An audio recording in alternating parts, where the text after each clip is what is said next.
Hello food lovers, welcome to Mama's food. నేను మీ స్వాతి. ఈరోజు నేను మీకు ఇన్స్టెంట్ ఇడ్లీ ఎలా ప్రిపేర్ చేసుకోవచ్చో చూపించబోతున్నాను. పప్పు నానబెట్టాల్సిన అవసరం లేదు, రుబ్బాల్సిన అవసరం అంతకన్నా లేదు. 10 నిమిషాల్లో ఇన్స్టెంట్గా మెత్తని పువ్వు లాంటి ఇడ్లీలు తయారు చేసేయచ్చు. చూస్తుంటేనే మీకు అర్థమైపోతుంది కదా ఎంత సాఫ్ట్గా ఉన్నాయో, టేస్ట్ కూడా సూపర్గా ఉంటాయి. మరి చూసేద్దామా ఎలా తయారు చేయాలో? Let's start. ముందుగా ఒక బౌల్ తీసుకుని అందులోకి 1 కప్పు ఇడ్లీ రవ్వ వేసుకోవాలి. ఇడ్లీ రవ్వలో నీళ్లు పోసుకుని శుభ్రంగా 1-2 సార్లు కడిగారనుకోండి, ఇడ్లీ రవ్వలోని డస్ట్ అంతా పోతుంది. ఇడ్లీ రవ్వలోని నీళ్ళంతా వంపేసి మునిగే వరకు మళ్ళీ నీళ్లు పోసుకొని ఒక 10 నిమిషాలు ఇడ్లీ రవ్వను నానబెట్టుకోవాలి. ఇప్పుడు ఒక మిక్సీ జార్ తీసుకొని అందులోకి 1/2 కప్పు అటుకులు వేసుకోవాలి. అటుకుల్ని ఈ విధంగా మెత్తగా గ్రైండ్ చేసి ఒక మిక్సింగ్ బౌల్లోకి తీసుకోవాలి.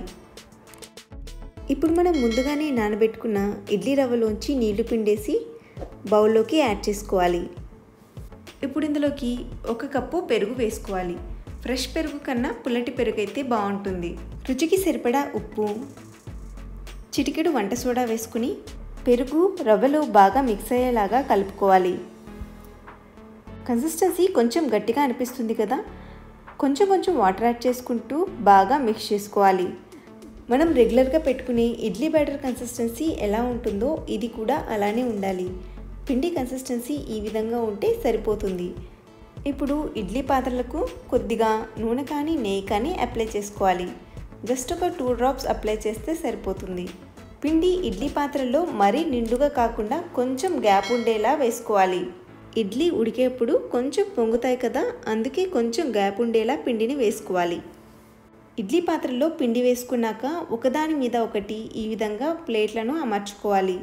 ఇడ్లీ ఒకదానిపైన ఒకటి వచ్చేలా కాకుండా ఈ విధంగా హోల్స్ ఉండే వైపు ఇడ్లీ వచ్చేలాగా పెట్టుకోవాలి. ముందు ఇడ్లీ కుక్కర్లో 1 గ్లాస్ నీళ్లు పోసుకొని తర్వాత ఇడ్లీ పాత్రలు పెట్టుకొని మూత పెట్టి మీడియం ఫ్లేమ్ మీద 10 మినిట్స్ ఉడికించుకున్నారంటే ఇడ్లీ తయారైపోతుంది. చేత్తో ఈ విధంగా టచ్ చేసి చూస్తే ఏమీ అంటుకోకుండా ఉంటే ఇడ్లీ కరెక్ట్గా ఉడికినట్టు. పిండి అంటుకుంటూ ఉంటే ఇంకొంచెం సేపు ఉడికించుకుంటే సరిపోతుంది. అంతే, వేడి వేడి ఇన్స్టెంట్ ఇడ్లీ తయారైపోయింది. చట్నీస్తో తిన్నా పొడులతో తిన్నా చాలా టేస్టీగా ఉంటుంది. ఇంట్లో ఇడ్లీ పిండి లేనప్పుడు ఇడ్లీలు తినాలనిపిస్తే 10 నిమిషాల్లో ఇలా ఇన్స్టెంట్ ఇడ్లీ తయారు చేసుకోండి, చాలా టేస్టీగా ఉంటాయి.